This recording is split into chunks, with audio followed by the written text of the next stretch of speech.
Hello, good evening, everyone.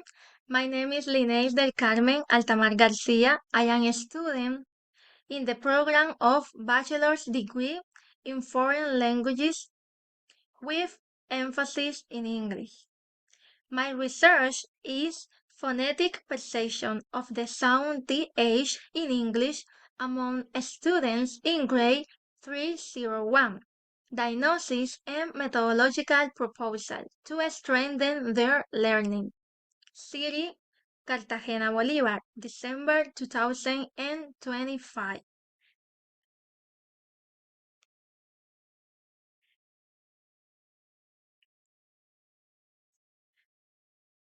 Data sheet. Type of paper, research project. Research line, research focus in argumentation, pedagogy, and learning, seduce lines, education and human development. Author, Linés del Carmen Altamar García. Advisor, my teacher, Dani Cuellar Aragón. Keywords, speaking skills, phonological perception, TH sound acquisition, EFL learners, and oral production. Let's continue. A statement of the problem. And my research question. What types of perception do grade 301 students have about learning the TH sound in English?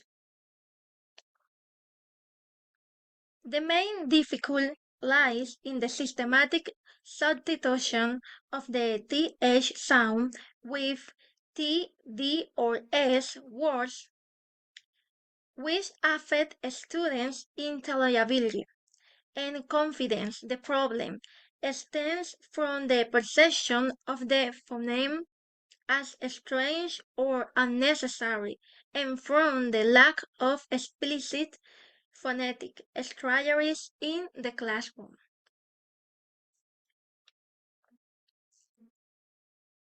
Let's continue. Objective. The overall objective is to analyze students' perception of learning the TH sound in order to propose methods that improve their understanding and pronunciation.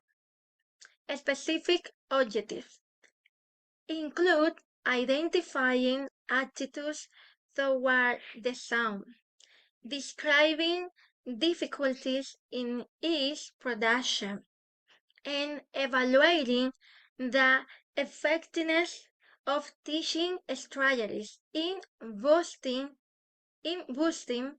motivation and confidence between students. Let's continue. Literature review.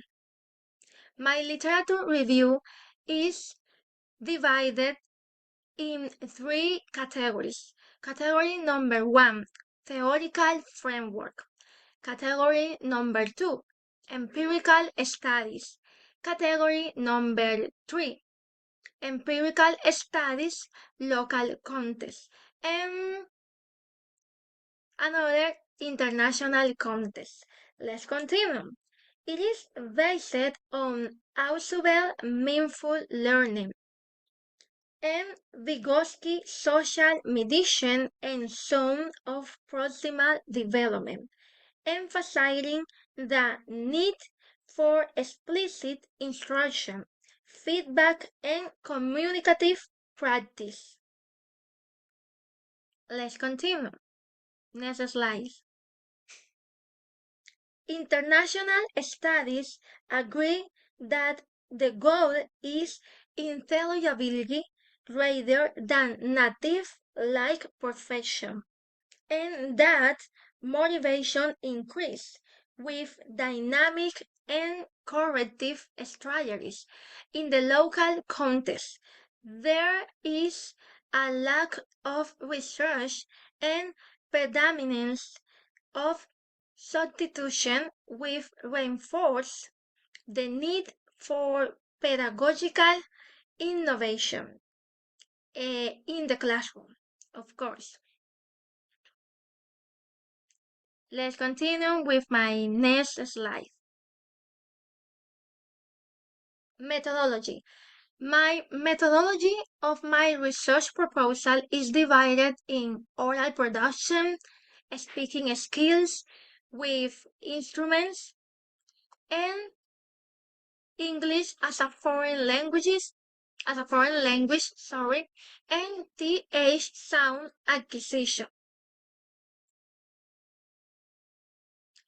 Methodology. The study is qualitative, using an action research, design, and interpretative phenomenological analysis. It involves working with 301 grade students through interviews, observation, and oral recordings, following phases of diagnosis, intervention, design, strategies, application, analysis, discussion, resolve, and the last one, conclusion and recommendation.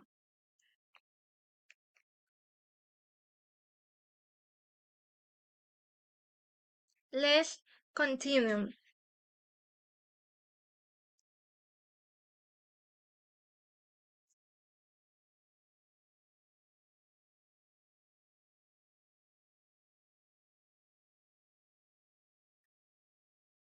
With my next slides. Phases of data collection for analysis. My data collection for analysis is divided in data collection, transcription, coding, triangulation, and interpretation. Let's start with the explanation. Data collection. It contains interview, observation, and recording were used as complementary techniques.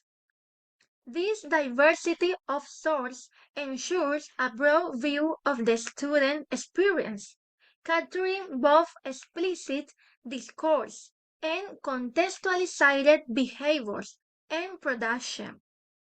The richness of the corpus allows us to address not only what students say, but also what they do and how they express it. Next, transcription. Transcription of student discourse guarantees fidelity and accuracy by recording word for word, spontaneity, pauses, and emotional expression are preserved key elements for understanding phenomena such as fear of substitution in learning. This step transforms spoken languages into analyzable material without losing its original texture. Next, coding. Open coding was applied an inductive process that allows for the identification of emerging categories directly from the data. Things such as fear or substitution are not imposed by prior theories, but rather emerge from the students' own voices. This approach fosters the construction of a genuine interpretative framework rooted in a student's experience. Triangulation. Com- Comparing interview observation and student work strengthens the validity of the findings. If a theme appears in discourse, observed behavior, and academic work, its pedagogical relevance is confirmed. Triangulation avoids bias and strengths the analysis, demonstrating the coherence between what is said and what is done, and the last one, what is produced for all the students that exposed to my investigation in the classroom. The last one, interpretation. The findings are linked to pedagogical factors, allowing us to understand how emotion, substitution strategies, or resistance influence learning. Interpretation is not limited to describing phenomena, but seeks to explain their impact on teaching practice and student development. Thus, the research provides insights for improving classroom management and designing educational proposals that are more sensitive to emotional and cognitive realities. Let's continue with my results. My results are divided in three categories. Category number one, affected perception. Category number two, articulation difficulties. And category number three, strategies effectiveness. Initially, the students perceived the sound as strange and showed resistance, low motivation, and limited oral participation.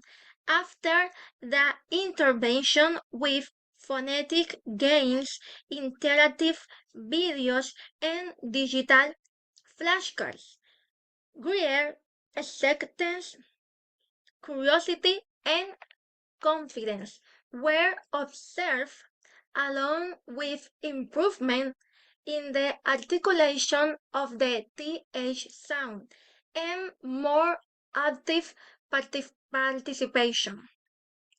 Let's continue with my discussion.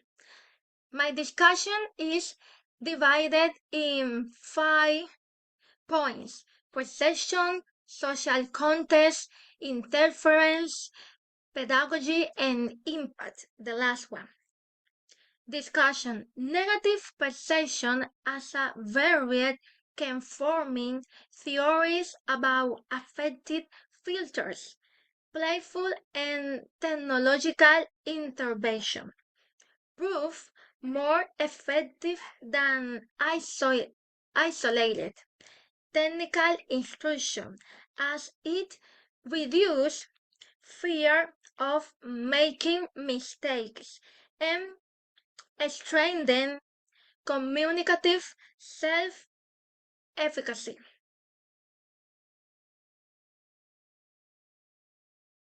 Let's continue with my conclusion and recommendation. My conclusions are divided in 5 points that I think is so important to mention in all the trajectory of my research proposal or my investigation. Point number one, perception is a barrier. Technical instruction alone is insufficient. Point number two, playful digital strategies significantly improve motivation and pronunciation. Point number three, a safe, emphatic environment reduces the fear of error that the students common say in the classroom when they pronounce some words with this kind of sound. Point number four, integrating Ausubel and Vygotsky strengthens phonetic teaching. And the last point, result, improve communicative self-efficacy. After I say the 5 points importance of my conclusion, about my research proposal, I talk right now about my personal conclusion about all my work. This work allowed me to understand that teaching the pronunciation of the TH sound in English is not only a technical challenge, but also an emotional and pedagogical one. Initially, the students perceive it as strange and difficult, the sound with this kind of words, obviously, which affect their confidence and participation at the same times when we are in the classroom. However, by applying playful and technology supported strategies, I discovered that it is possible to transform those negative perception into motivation and confidence at the same time. And I learned too that phonetics should be approached from elementary school onward with sensitivity and creativity because because even such a small sound can open up vast avenues for communication and meaningful learning. So right now I'm going to talk about my recommendation.